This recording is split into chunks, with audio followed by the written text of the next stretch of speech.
పోలవరం గురించి వైసీపీ నాయకులు మాట్లాడుతున్నటువంటి తీరు కానీ, పోలవరం గురించి వైసీపీ వారి అవినీతి మరి కరపత్రిక కథనాల గురించి కానీ చూస్తూ ఉంటే మనం చిన్నప్పుడు తరగతి గదుల్లో చెప్పినటువంటి కథ ఒకటి గుర్తుకొస్తూ ఉన్నటువంటి పరిస్థితి. ఏదైతే ఒక పేద బ్రాహ్మణుడు మేకపిల్లని తీసుకెళ్తూ ఉంటే మరి నలుగురు 4 చోట్ల ఏంటి పంతులు గారు మీరు కుక్క పిల్లని తీసుకెళ్తూ ఉన్నారని మొదటిసారి చెప్పి, మళ్ళీ కొంత దూరం పోయిన తర్వాత రెండో వ్యక్తి చెప్పి, మళ్ళీ కొంత దూరం పోయిన తర్వాత మూడో వ్యక్తి చెప్పి, మళ్ళీ కొంత దూరం పోయిన తర్వాత 4వ వ్యక్తి చెప్పడంతో నిజంగానే కుక్క పిల్లని తీసుకెళ్తున్నానేమో అని చెప్పి పాపం ఆ యొక్క పేద బ్రాహ్మణుడు ఆ మేకపిల్లని వదిలేసినట్లుగా మరి అంటే అటువంటి అబద్ధాన్ని కూడా 100 సార్లు చెప్తే అది నిజమైపోతుంది అనేటువంటి నమ్మకం ఉన్నటువంటి వ్యక్తి జగన్మోహన్ రెడ్డి. ఆ పోలవరం గురించి కూడా పదే అబద్ధాలు, అసత్యాలు, అంటే దొంగే దొంగ దొంగ అని అరిచినట్లుగా పోలవరం గురించి వీళ్ళు రోజు చేసేటువంటి అసత్యమైనటువంటి ప్రచారం. అందులో భాగంగానే పోలవరం ఎత్తు 41.15 మీటర్లకి మరి తగ్గించేస్తున్నారని ఈరోజు వీళ్ళు చెప్తూ ఉంటే చాలా ఆశ్చర్యం. ఎందుకంటే చరిత్ర చెప్తూ ఉంది, మనకున్నటువంటి డాక్యుమెంట్స్ ఎవిడెన్స్లు చెప్తూ ఉన్నాయి. 2019కి ముందు పోలవరం చరిత్రలో 41.15 మీటర్లని కానీ 45.72 మీటర్లు కానీ ఎక్కడైనా పోలవరం చరిత్రలో 2019కి ముందు ఎక్కడైనా ఉందా? అదేవిధంగా ఫేజ్ 1 అని కానీ ఫేజ్ 2 అని కానీ పోలవరం చరిత్రలో 2019కి ముందు ఎక్కడైనా ఏ డాక్యుమెంటేషన్లు అయినా, ఏ లేఖలైనా, ఏ ప్రతిపాదనలైనా ఎక్కడైనా ఉందా?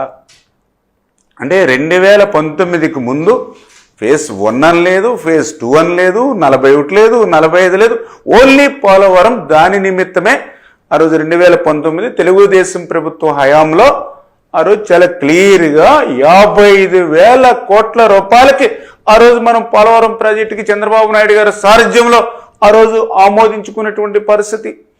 తర్వాత ఈ జగన్మోహన్ రెడ్డి వచ్చిన తర్వాత మరి నువ్వు ఆ ఫేజ్ 1 ఫేజ్ 2 నువ్వు పెట్టి ఆ యొక్క 41, 45 అని డిఫరెన్సెస్ మీరు తీసుకొచ్చి ఈరోజు మళ్ళీ పోలవరం గురించి మొసలి కన్నీరు కారుస్తూ ఉంటే నిజంగా ఇటువంటి వారి పట్ల ఎంత జాగ్రత్తగా ఉండాలో ఈవేళ ప్రజలందరూ కూడా అర్థం చేసుకోవాల్సినటువంటి పరిస్థితి. ఆ రోజు 6 కాలం శ్రమించి 18 నెలలు శ్రమించి ఆ రోజు డయాఫ్రమ్ వాల్ నిర్మాణం పూర్తి చేస్తే ఆ రోజు చంద్రబాబు నాయుడు గారు నువ్వు వచ్చిన తర్వాత చేసినటువంటి నిర్వాహకం ఏంటి? ఆ రోజు పూర్తి చేసిన డయాఫ్రమ్ వాల్ని నువ్వు 2020లో ధ్వంసం చేసినటువంటి చరిత్ర నీది. మళ్ళీ ఈరోజు ఆ డయాఫ్రమ్ వాల్ని మళ్ళీ ఈరోజు చంద్రబాబు నాయుడు గారు వచ్చి మళ్ళీ దాన్ని పునర్నిర్మాణం 990 కోట్ల రూపాయలతోటి మళ్ళీ కొత్తగా ఈవేళ డయాఫ్రమ్ వాల్ మళ్ళీ నిర్మాణం మరి చేస్తూ ఉన్నాం. అంటే నువ్వు విధ్వంసం చేస్తే మళ్ళీ మేము పునర్నిర్మాణం చేస్తున్నటువంటి పరిస్థితి. ఆ రోజు నువ్వు 2019లో పాదయాత్రలో ఆ పునరావాస సంబంధించినటువంటి వాళ్ళకందరికీ ఏం చెప్పావు? ఆ రోజు R&R ప్యాకేజీల గురించి మరి ఆ రోజు నువ్వు ఏవైతే పాదయాత్రలో చెప్పావో 5 సంవత్సరాల్లో అవన్నీ కూడా నీటి మూటలై 1 రూపాయిన నువ్వు పునరావాసానికి సంబంధించి విడుదల చేశావా? కానీ ఈరోజు మళ్ళీ చంద్రబాబు నాయుడు గారు, ఎందుకంటే ఆ రోజు 2019కి ముందు మరి ఆ రోజు చంద్రబాబు నాయుడు గారు 830 కోట్ల రూపాయలు ఆ రోజు నిర్వాసితులకు ఇచ్చాం. మళ్ళీ ఈరోజు చంద్రబాబు నాయుడు గారు ముఖ్యమంత్రిగా వచ్చాకనే మళ్ళీ ఈరోజు 1000 కోట్ల రూపాయలు నిర్వాసితులకు ఇస్తూ ఉన్నాం పోలవరంకి సంబంధించి. మరి ఆ రోజు నువ్వు 19, 24, 5 సంవత్సరాల్లో నిర్వాసితులకు ఎప్పుడైనా 1 రూపాయి ఎక్కడైనా అందించావా? నిర్వాసితులకు సాయం అందించడం మాట నుంచి 2019కి ముందు నిర్మాణం చేసినటువంటి కాలనీలు ఏవైతే ఉన్నాయో ఆ పునరావాస కాలనీకి 1 అర్బస్తా సిమెంట్ పెట్టావా? 1 రూపాయి పెట్టావా?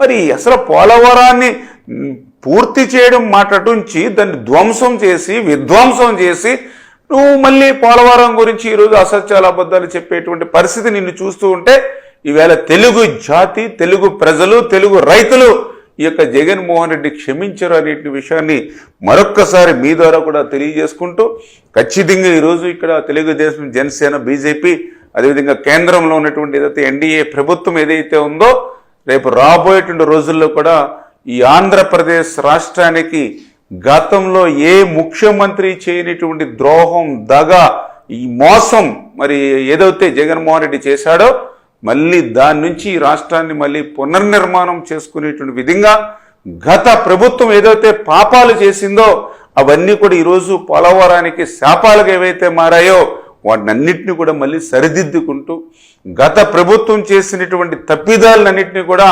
చంద్రబాబు నాయుడు గారు తన పరిపాలనా దక్షతతో మళ్ళీ సరిదిద్దుతూ మళ్ళీ పోలవరం నిర్మాణాన్ని పట్టాలెక్కించి పనిచేస్తూ ఉన్నాం.